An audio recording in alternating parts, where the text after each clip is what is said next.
everybody, and especially our guest speaker today, Gina Yacone.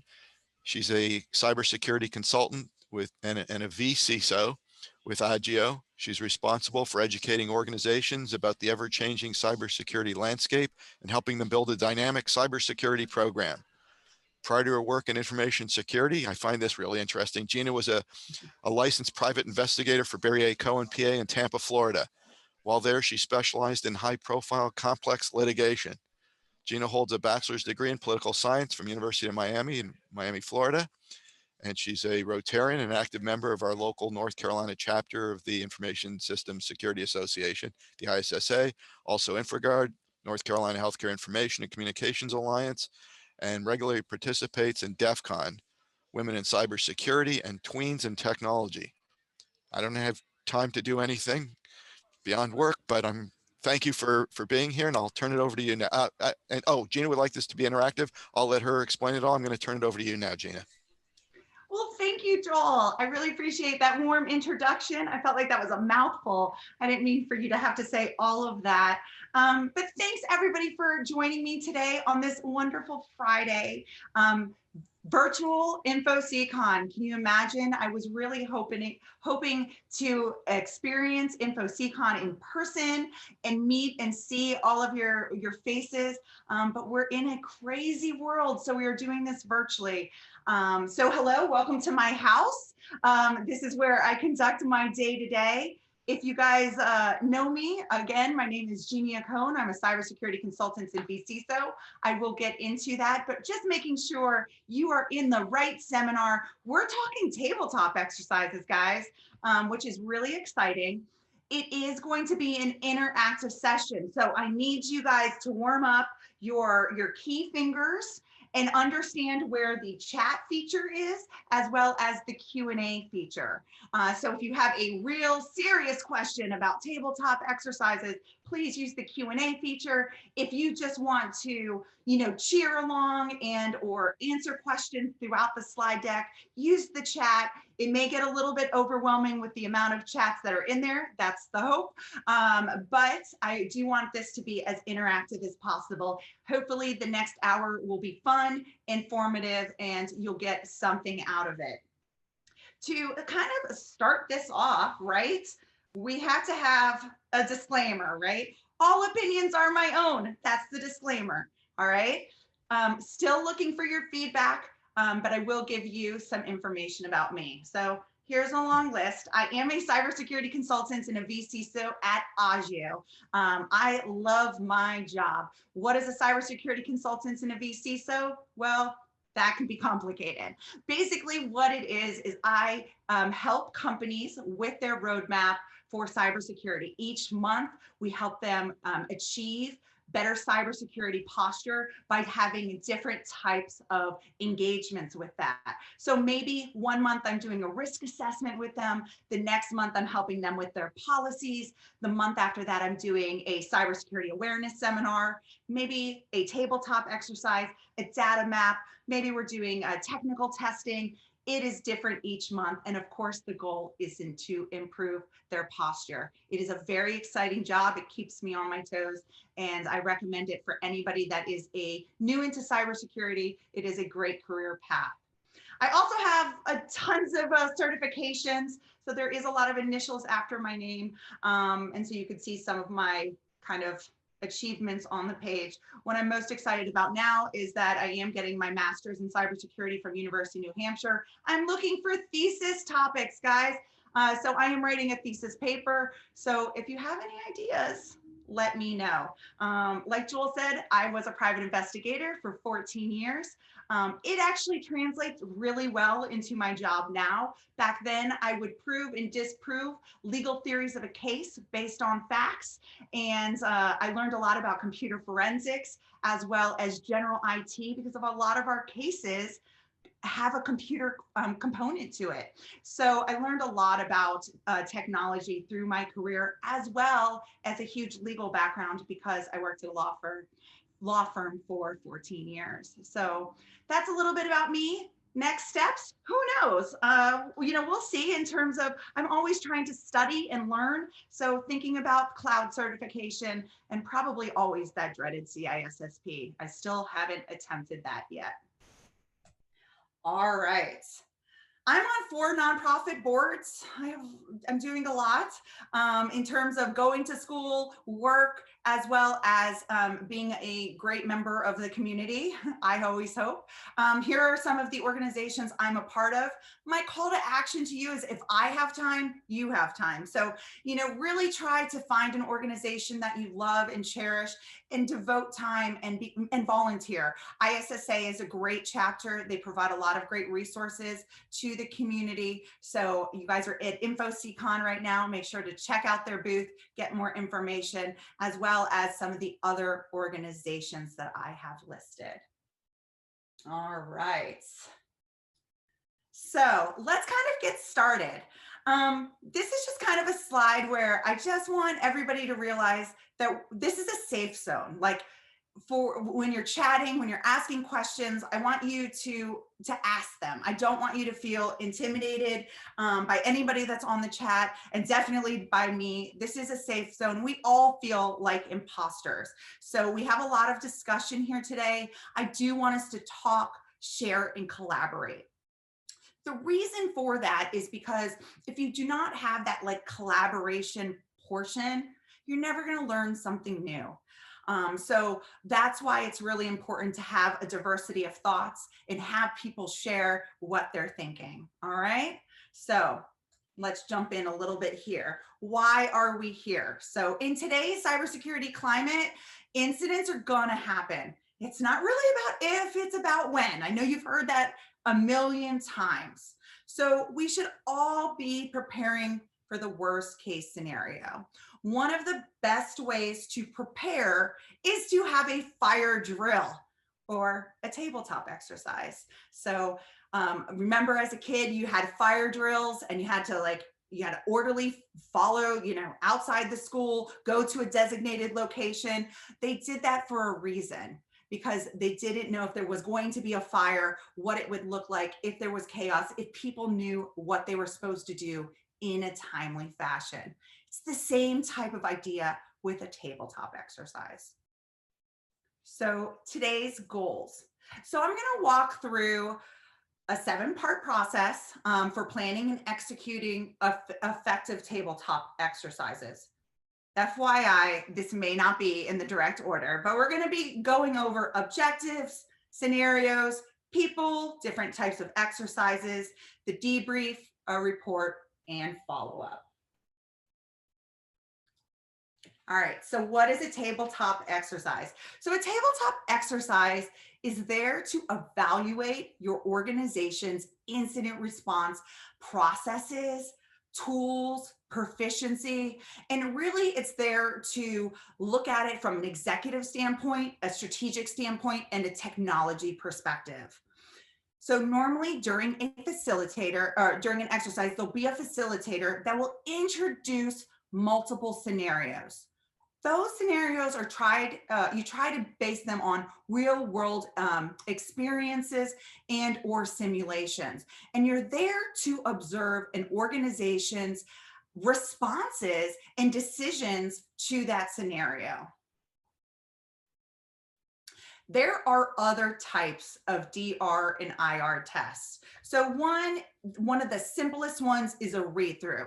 It is really a great way to check your incident response policies, procedures, and checklists. And what it is, it's an approach where the disaster recovery staff or your incident response team has been distributed copies of the current IR or DR plan, and the personnel are involved in reviewing those documents and providing feedback and or updates that are needed to that current plan. So it's just a read through method. You're kind of just reviewing in your head, you're kind of writing what should be changed from year after year. All policies and procedures, especially when you're thinking incident response, business continuity, disaster recovery, looking at those interconnections and dependencies, criticality of systems, those should always be reviewed yearly. So you should always have at least a yearly read through type of exercise. Walkthroughs go one step further, and they involve everyone really sitting together around the same table and reviewing the plan. For this reason, walkthroughs can also be called tabletop exercises. So those words can be somewhat confused. They do, in many ways, achieve the same results as a tabletop exercise, but a tabletop exercise is normally a little bit more effective, and I'll explain why. But when you're having a walkthrough together, it is effective because you get to talk about the plan together and see where there's maybe conflicts. The next one is simulation and or games. Simulation, there's test planners that compile a simulation of some type of emergency or incident. And there you would bring teams together, your technical teams, maybe your red team or your blue team or your purple team, and they respond either verbally or in a controlled simulated environment to that threat. It's a great way to really look at your incident response or disaster recovery plans. The parallel test goes a bit further, and actually you are activating your disaster recovery plan, and you're either bringing up a hot or a warm site in response to a disaster. So the company normally in this scenario wouldn't really switch over to the alternative site, but you're running the alternative site in parallel with your main site. So in that case, you're looking for different gaps, but you're not really doing a disruption of the main systems or environment. The final test would be a full interruption test. This, of course, is the most effective when you're looking about your incident response and disaster recovery testing, but it is the most disruptive to normal business operations. A lot of my clients will only do a full interruption test of a certain system, and maybe each quarter they do a different system. So it's not a huge impact on large organizations. But here the business is really simulating a disaster by shutting the primary site down, activating the alternative facility, and really looking for any deficiencies in the plan, any type of outages, what kind of went wrong. This type of test has to be done really thoughtfully and planned out in advance, mainly because of the potential adverse effect on the business. So each of these tests really do bring some great advantages and helps organizations with their incident response planning and processes. All right, I'm just checking to see if we have any questions yet. Okay, not yet, so I will keep going. So perfect. So what are the objectives of a tabletop exercise? So here you are evaluating the preparedness of the program. You are identifying planning and procedure deficiencies, like what went wrong. You're also looking at your checklist. Maybe you forgot a checklist item. You're testing or evaluating any recent changes in your environment or your systems and making sure that those plans are up to date. You're also clarifying roles and responsibility.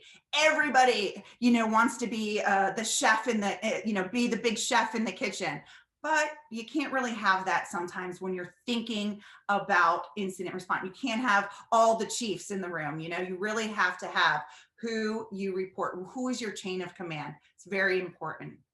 Also, obtain participant feedback and recommendations about the program and process improvements. That's vital. My favorite thing about that, as well as the way that tabletop exercises improves coordination between internal and external teams, as well as the organization at large, as well as third-party vendors. Everybody understands the importance of incident response, as well as their roles and responsibilities. This also, when you do tabletop exercises, and you do them often, it allows you to improve your timeliness on responding to incidents. Also, you get to see if there's any defects in terms of your training and or ways to improve communication when there is an incident response. So maybe an example here is you have a great security awareness training program, which all of your employees take every year. And that security awareness training, maybe it doesn't include incident response or even know where they should report. This is one of those things where you can assess, like, do our users know what they're supposed to do? And or does our cybersecurity incident response team or CERT team know what they're supposed to do? This is a great way for a tabletop exercise to really figure out if the policy that you wrote can truly be implemented. For every tabletop exercise that I perform, obtaining feedback from your participants is vital after the end. Have a huge lessons learned. We're going to talk about that. But if you do not get them to communicate and offer opinions and offer advice, you're not getting buy-in. And that is really important. That you really want buy-in, especially if you're thinking about incident response. Okay. So now let's think about who should have a seat at the table. So one, I will give one away. So in terms of a tabletop exercise, you need a facilitator, somebody like me.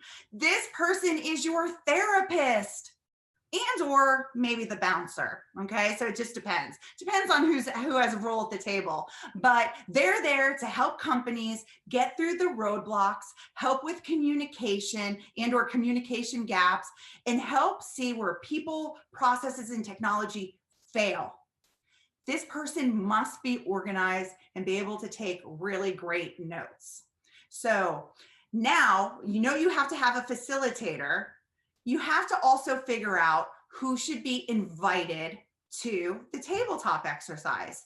So of course, the answer is, well, Gina, it depends on the type of exercise. That is true. That is true. Depends on the type of exercise on who should be invited to have a seat at the table. There's also ways that you can have too many people at the table. But I want you guys to use your chat feature now to think about if it was just let's just say there was a ransomware, okay? Who should have a seat at the table besides the facilitator? Put it in the chat. Let's see what we got.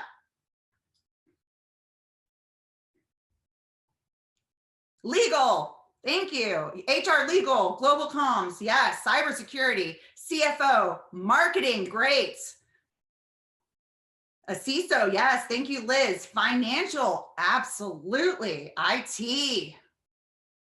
All right. I know there's some more out there. Think about it.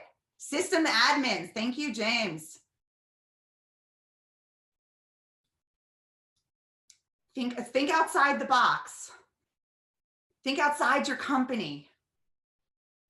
Yes, the insurance team is good. The police potentially, yes, especially we're talking ransomware. PR firms, forensics, I like it. I love it. Yeah, so cyber insurance, insurance companies, all of these are really good. So thinking about your seat at the table is really important. It does depend on the scenario, you know, but mainly for tabletop exercises, I really love having a diversity of thought around my table. So if you're doing an annual tabletop exercise, and I know it may be custom to a certain department, but think about who you're bringing, because you know, if you bring somebody maybe from HR, maybe you mean somebody from the leadership team, somebody from finance, somebody from your help desk, maybe bring a random end user. You know, think about that. Think about who could have a seat at the table that will bring insight to the tabletop exercise. So I recently saw, well, actually not recently, I guess it was over a year ago. I have COVID, it's blur day, guys, but over a year ago, I saw at a healthcare tech conference, a local hospital had an incident response team. They prepared a war room for their incident response, and they had a doctor who had no IT experience, and he always had a seat at the table because he was there, in his words, to ask the dumb questions. And a lot of times, the facilitator tries to sometimes ask the dumb questions because we get so caught up in, what's next and having, kind of jumping forward that we're not thinking about our first steps. We're not thinking about the easy things. And sometimes we have to start there. I did see a question come through. So let's see, I don't know how to get to it though. So I will figure out how to get to that question in a second. Oops, sorry about that. How do I? Hey, Joel. Gina, can I, yeah, I'll read you the question. Perfect, I can't find it. It should have popped up if you move the mouse to the bottom. But anyway, it says, with the ransomware example, is it possible to have too many people at the table? Absolutely. I absolutely think that there should be, it depends on the size and complexity of your organization. So that's going to be one. I think you could potentially get different types of war rooms set up. So if you have a strong IT group, have them put together. And then maybe then put like the C-levels and everybody else in a second table, and then kind of interact with each other. That would be during a major incident response type of plan. For a tabletop exercise, it is really good to have IT and leadership be involved together in a tabletop exercises, because IT teams, and many of you guys know, because you're IT professionals, a lot of times the leadership doesn't really understand what it takes to really execute a proper incident response plan. And you want to show them what it takes to keep that company safe. And because you're showing them, they're potentially, because they're the ones that are going to give you the budget, you're getting their buy-in, you're including them. So for a tabletop exercises, it depends on, one, the exercise, two, what are your goals? So every time I do a tabletop exercise with my clients, I ask them, is there roadblocks with leadership, with money, with a department? What is preventing you from actively having a successful incident response plan implemented? And they may say, oh, we don't have the right tools, or maybe this one department keeps on clicking on links. So you customize the tabletop exercise for that scenario, and you invite the people who, one, maybe will give you the budget, two, will maybe understand the pains that the IT professionals go through, and three, understand that it is a big deal if a incident response war room is put together. So great question. All right, so we're gonna go to the next slide. So when conducting an exercise, you should provide participants with some information. Sometimes you can go into a tabletop exercise completely blind. That is a type of scenario where you just are like, it's a surprise, they have no information, and that's okay. But when you're first starting out, you should really think about, and to get people really kind of understanding the concept of a tabletop exercise, provide them with an agenda, the objections, the rules for engagement, maybe don't speak over other people. It's like you were in kindergarten, right? Put things in there that explains what you're doing. You may want to provide them with a written copy of a scenario. Not everybody is an extrovert. Some people like to internalize and write things down. So if you provide them with a written scenario, and paper, as well as like the network diagram or a map of where the impact is going to be. That's really important for some people. Each type of person learns differently. So, you know, think about what you should bring. Sometimes you should bring an organization chart. And sometimes you should keep some things out of there. So maybe you provide them with a network diagram, the organizational chart, pen and paper, but you leave out the policies because you want to see if they can recall it, or if they even know where to get it. But these are different things that you can do. Of course, it's your exercise, but these are some of the things that I suggest. All right, I won't go into this in detail. We all know phases of incident response. However, a lot of times when you're customizing your tabletop exercise, I want you to think like, maybe you shouldn't go through all of the phases of an incident response. So if you're customizing your incident response tabletop exercises to maybe the SOC team or your security operations center, maybe you're really only focusing on the containment, eradication, and recovery section. Maybe if you're bringing in the IT team and the SOC, maybe you're just looking at detection and analysis. Think about what phase you want to focus on. So this is really when I'm talking to organizations, where do we, in our policies, procedures, and checklists, where are we most lacking? Where do we need to create run books for them or playbooks? Where do we need to work on that? So think about the different phases of incident response, and you can either run through them all or really just focus on one area. It really depends on the time of your tabletop exercise and the bandwidth of your people. So thinking if you have a bunch of executives that you're bringing in, they may not have 3 hours to do a tabletop exercise. They may only give you 30 minutes. So think about where you're going to focus their attention to get them involved and kind of get their buy-in. All right, I'm going to hold it for there, see if there's any questions real quick, but we're going to have some fun in a second. All right, life's a breach, guys. All right, I wish I was at the beach right now, but life's a breach.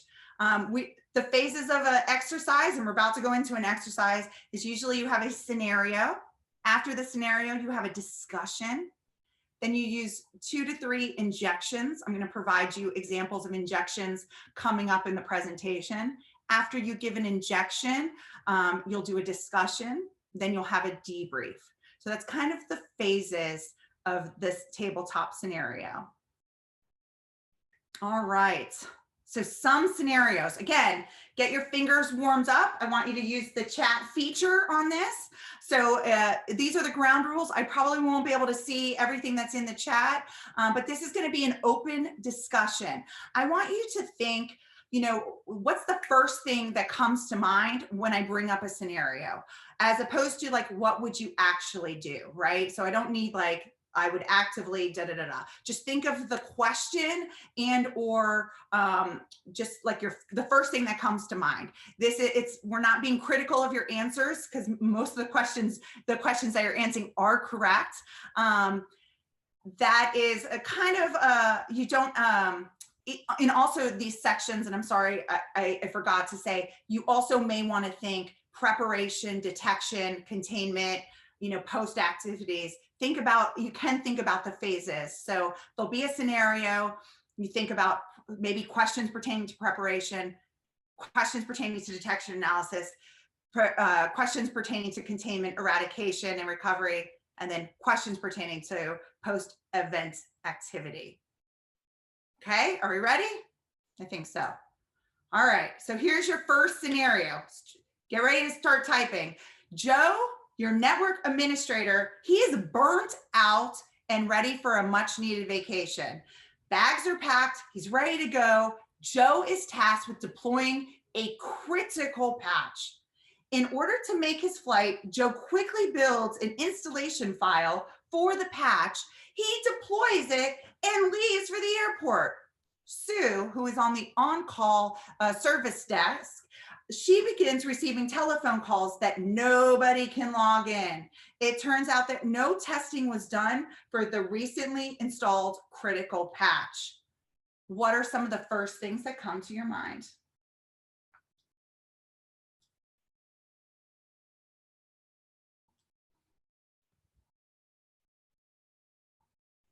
Fire Joe. We do not have a back for. Oh, first I cringed. I like that one. All right. Human error. Okay. Rollback. I like it. Yes. Change ticket. Yes. Roll back. Probably should have given the job to somebody else. Can we contact Joe? That's a good one. I think that's a good one. All right. Roll back and schedule for a later date. Okay. Think outside of roll. Think about other things. Don't, that's right there. Who said that? Benjamin. Don't assume it was Joe. I like that. I like that. So if it's not Joe, how do we check to see what happened? What can we see and not see? I like it. Make sure that there, yes. Skill sets, other indicators, review your logs. Do you have a change management policy? I love that. Is there a security operations center? I like some of these that are coming in. I'm going to give you 2 more seconds. And then we're going to go into some of the answers. We'll have another scenario. So I'm trying to get you to warm up. Do we know the root cause of an app? I think that that's really important. So is it truly the patch? It is probably one of the most important things here. I think some of the questions that you forgot to ask is like, how is Joe, where's Joe going? We're in the middle of a pandemic. Did he bring a mask? Like, those are some things that I'm shocked that nobody asked. But he's on vacation. One, why is he burnt out too? Poor thing. So here are some things that I want you to think about. So here are some questions that come to my mind. So does the organization have a formal change management control policy? Was it followed? Some organizations don't even have a change control policy. So that's something where if this happens, you can go back and maybe you need to create a change control policy. Does Sue have the expertise to handle this incident? If not, is there an escalation process that Sue should follow? Like, who does Sue contact next? Maybe it is Joe, but Joe is on an airplane. Are your employees trained on proper change control to maybe even do the rollback? So does your organization have the ability to do a rollback in patches in the event of any type of negative impact? What is your communication plan look like for something like this? Because you have Sue that's getting a lot of calls. So it's probably impacting the organization at large. Then also, is it impacting your other customers? So, have to think about that globally in that regard. And always you have to think about, does your organization have a sanctions policy if your employees failing to follow change control, if you should need it? So these are just some of the things that came to my mind, besides, of course, like, what is the root cause? That's, number one. Like, is it really the patch, or is it just a coincidence? I think that that's, one of the most important questions. You go back to that. I also think one of the most important questions on any type of incident response is, what is the data? This one's regarding a patch, but if you have other incident response, like, what type of data are you protecting? What type of systems could be vulnerable if something wasn't impacted? It always kind of goes back to the data and that aspect. All right, so we have a scenario 2. Get your keyboard fingers working. Here we go. It's an easy one. An employee in your organization found a USB on the ground. On the ground, people. It was just right there in the parking lot. The USB was infected with malware. Stranger danger. When the employee reinserted the USB into the company machine, it infected the organization with an unknown malware. Okay, go. Why are the USB ports enabled? Thank you, Benjamin. Of course, that is a great question. It's very vital. Per the CISO vendor relationship, burn the drive. I like it. Thanks to whoever wrote that. I think that was, it's Jason. Thank you. Isolate the machines. Great response. What sort of endpoint detection is in place? Lovely. Malware. Yes. Remove admin rights. Fantastic. Investigate. Absolutely. Do they have an ADR solution? What was the initial vector? What? That's great right there, Thomas. Perfect. Is it really the USB? Right? Is that the initial vector? We know it's infected with malware, but we have to check that. That root cause always comes down to it. Why does your laptop have access to infect the whole organization? Yeah, where's segmentation a part of this? What can the user access? I love that. Paul from Agio, thank you. That's my coworker there. Great question, Paul. It goes back to data, goes back to what are you protecting? Your most coveted digital assets. What are you protecting? What does that user have access to? Is there lateral movement? I love that. That's great. Thank you. Ensure company has training so this mistake doesn't happen again. Fantastic. These are all really, really good, guys. I appreciate those fast fingers in helping me with this scenario. Some of the questions that I came up with is, who in the organization would you need to notify if you had a rampant malware infiltration? So do you need to get your CERT team together, or your cybersecurity incident response team together? What's that communication plan look like? How would your organization identify and respond to malware infecting your system through this vector? What is the process for identifying the infection vector? I think that was Thomas who asked that same exact question. So we were on the same page. Is there any other devices that could present similar threats? How can you prevent this from occurring again? I think we have that down. It's removing access to the USB ports, disabling that stuff, as well as training. Why are your users picking up USBs off the ground and putting it into their machine? You should have them bring the USB to the IT team to do an evaluation on it. So, there should be some type of process and communication that if there's some type of anything scary laying on the ground that's technically a threat, that it should be brought to the IT team as opposed to investigating yourself. So of course, does your organization have training and policies?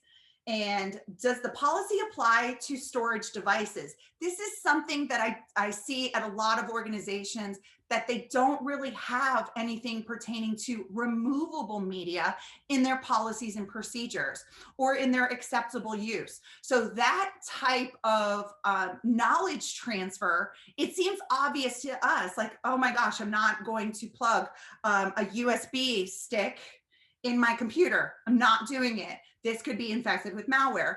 But I don't know if the general user really understands that. We have to do a great job as security professionals to reinforce things that we think are obvious, because they aren't obvious to other people.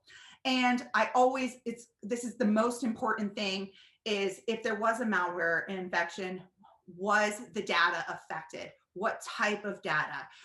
Also, do you have a data map? Like, do you know what is the criticality of that and the classification? So it always, for me, on a lot of these incident response tabletop exercises or incident response, it always goes back to the question of data. Okay. Oh, yes. Okay, so Benjamin brought up a really good point in the chat. Sorry, I have like 5 screens going on right now. Training is good, but technical controls need to be in place. Absolutely. And it's funny, Benjamin, like talking to organizations, that seems so obvious to us, right? But a lot of companies, they won't still give up their USBs. They're still stuck in that. And so I think I agree, we need to put technical controls in place, but if you don't have that executive buy-in to do that, it kind of ties IT professionals with their hands behind their backs.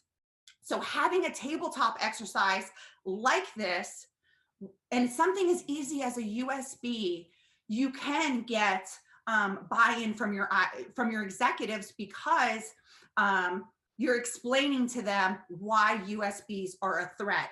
I'm telling you, this little thing to them does not look like a threat. It doesn't. A cord that you stick into your computer, a lot of times that could be triggered and with malware. So even like a cord that powers your phone, they're starting to weaponize those things. But if we don't do proper training, it's really hard. So that's why these tabletop exercises are great. And yes, data flow diagram. Elizabeth, very good. That's great. James, I think that that's very true. If COVID has taught us anything, humans hate control. It is. That is very, very true. I think a lot of it has to do with not really understanding the aspect of why there needs to be controls in place, technical or administrative. But thank you guys for your participation in scenario 2. There are tons of scenarios you can do. I just went through a couple of them, but I have a list here. These slides are going to be available to you. Of course, you can always talk to me outside of this. I'm kind of around in Raleigh and on LinkedIn and Twitter and all this stuff, and I'll give you my information at the end to talk about these things. There's also a fantastic initiative that just came out from the MITRE organization, and it's called Shields. If you guys have not seen that yet, it is really user friendly, and it also has some really great ideas for scenarios.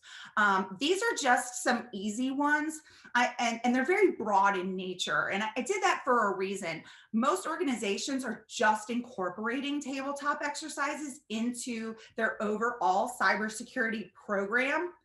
With that said, you really always need to think about what is the purpose of the tabletop exercise. You know, and I'll talk about executive tabletop exercises and operational in a second.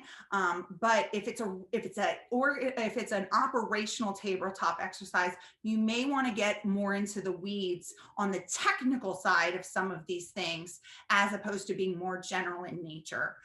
So any of these, you can kind of be broad for executives or more technical for the operational.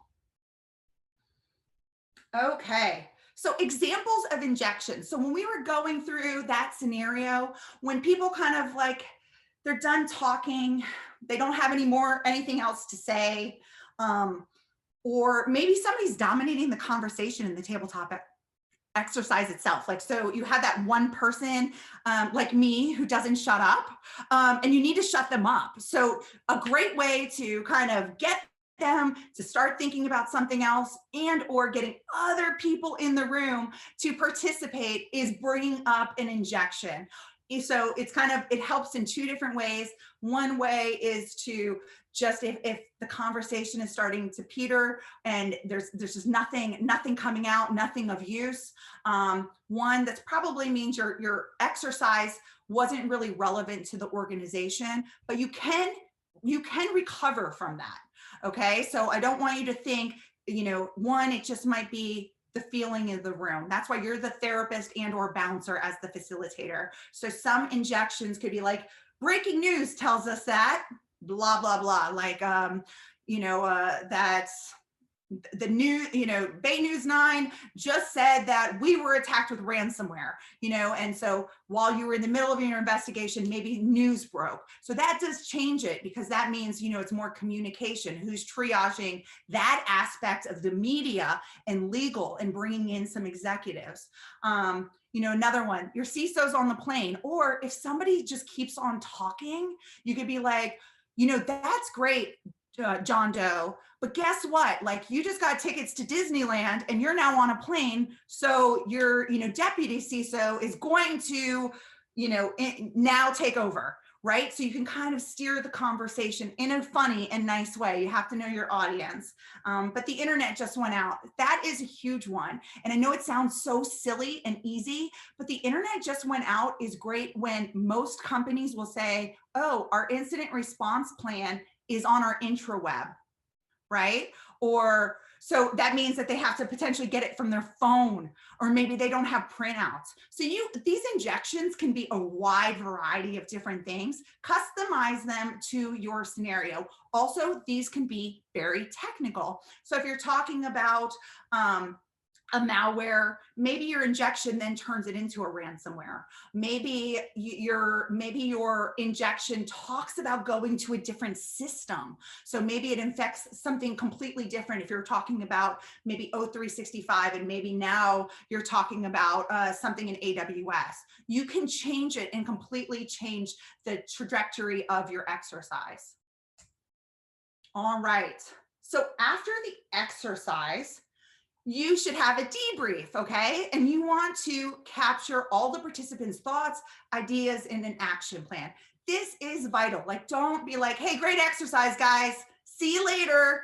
No, you should say like, hey guys, like, what did you think about this exercise? How can we improve it? How can I improve? Like, so you want to have that continuous feedback. This is important because this is how you get their buy-in.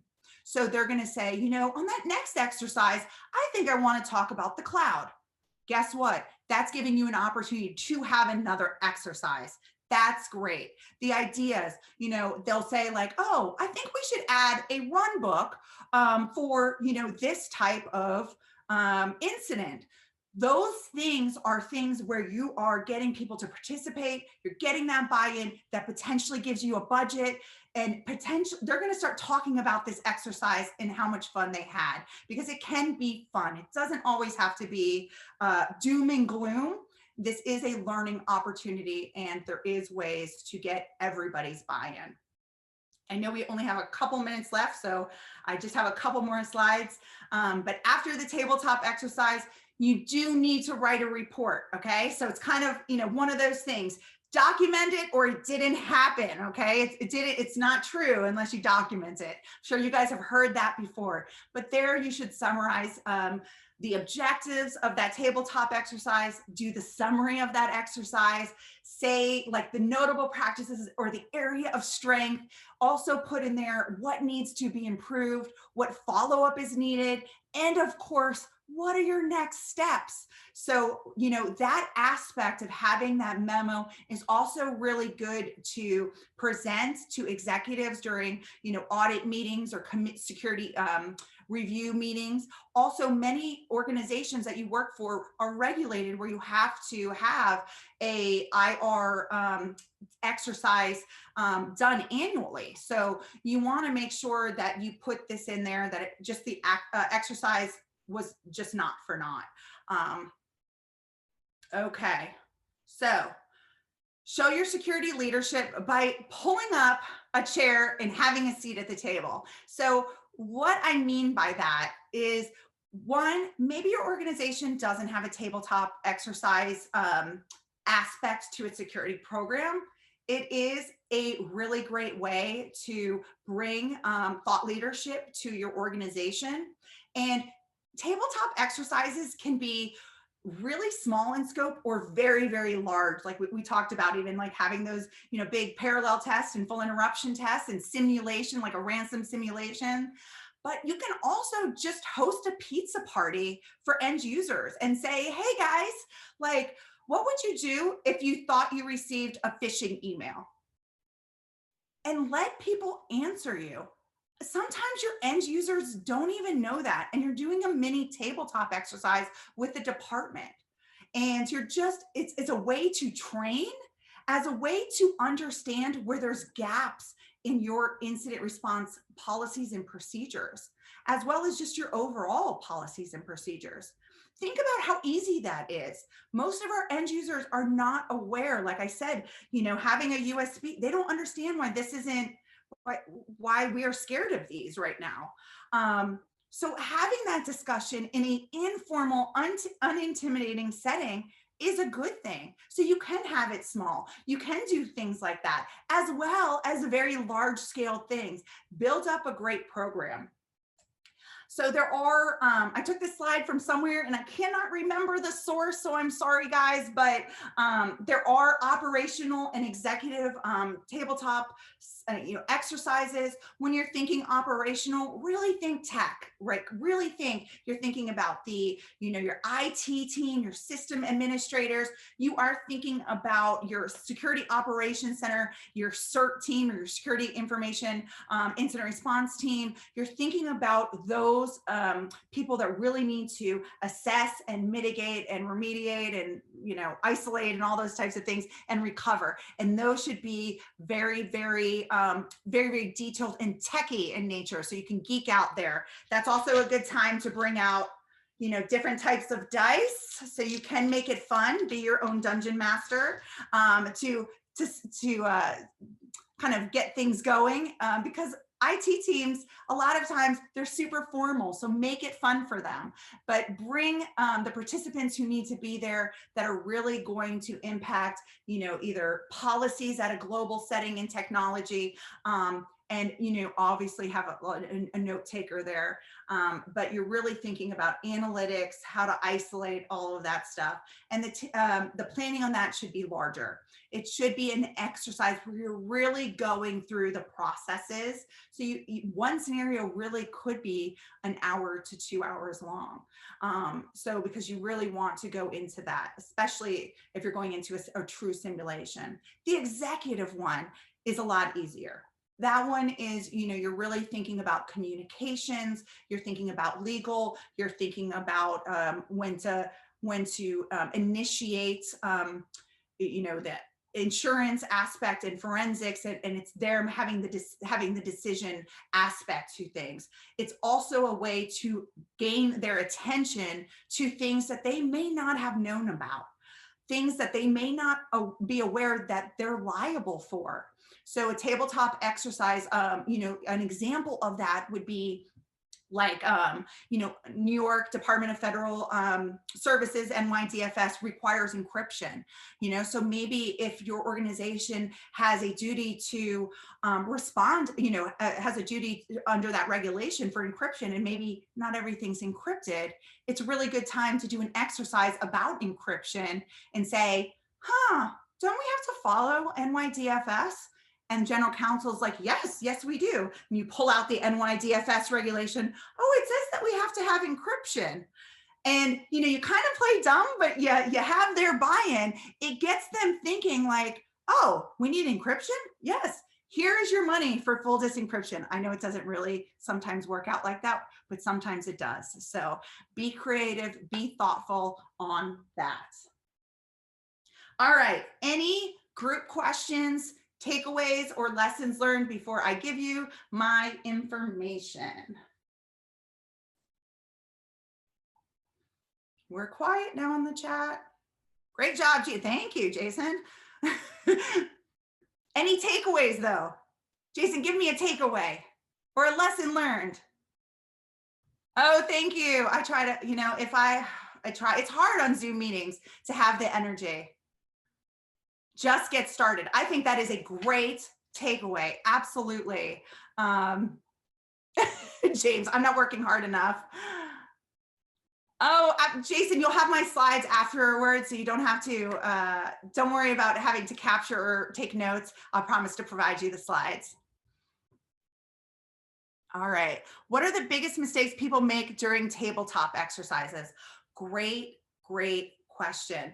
I think that most participants don't feel like they're in a safe environment to answer.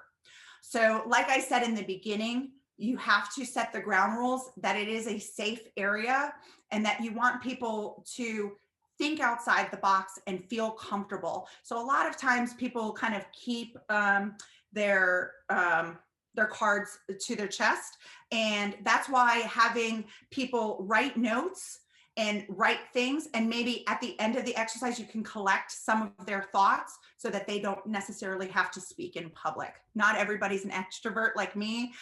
So you should really, I think that's probably one of the hardest things, is to get people to actually participate and make them feel comfortable enough to participate. So that was a really good question. I guess another takeaway, tabletop exercises do not have to be big and complex. They can be, but they don't need to be, especially when you're engaging end users. Make it fun, have a pizza party.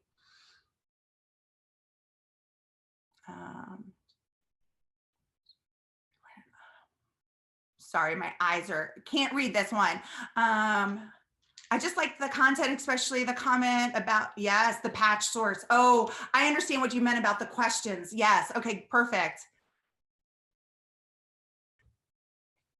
Yes, I do, Sid. So I'm sorry because I was running out of time. I should have said it. Yes, you can make a gamification. So there are normally this exercise, I make it into a workshop. So it's a 2-hour workshop. But there are these cards, backdoors and breaches.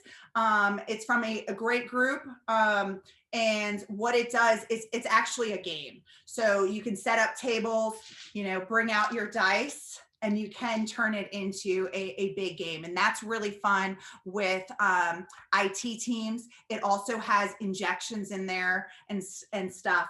So this is a great thing. I think it's like $10 on Amazon, and or I will in the comments in the chat outside of the main ISSA chat, I'll put the information on where to find these because I think we're running out of time.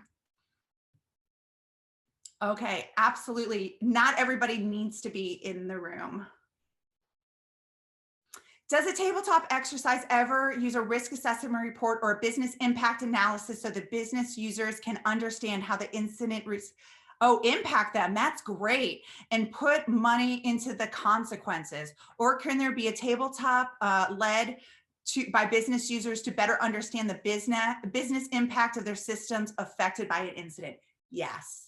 Absolutely, Kathy. I think that is really, really great for executive leadership to kind of understand the impact of a breach. It's sometimes hard to really put in the cost of an incident. And so when you're doing it, you kind of have to tiptoe sometimes when you're dealing with executives and this conversation. I always use words like, have you considered the cost of this? Or have you worked with your insurance carrier to know what it would cost for this? Did you work with the PR firm to know how much it would cost to send out blah, blah, blah? Also, Kathy, probably the most impactful things is if you're in a regulated industry, coming out with opinions. Like, so for HIPAA, you have OCR regulations and opinions, and you can bring in people's penalties and say, this exercise was a result of something that happens with X, Y, and Z company. They recently had to pay $5 million because they didn't have X, Y, and Z in place. This exercise here showed us that you are missing X. So you would be potentially liable. And if you can tiptoe around that, it does show the cost of a breach, if that makes sense. Well, I see Joel, he's coming on. He's telling me that I only have like 1 second left because we have another speaker. My stuff is on the comments or in front of you. I will also be on the chat. I'm going to be around all day.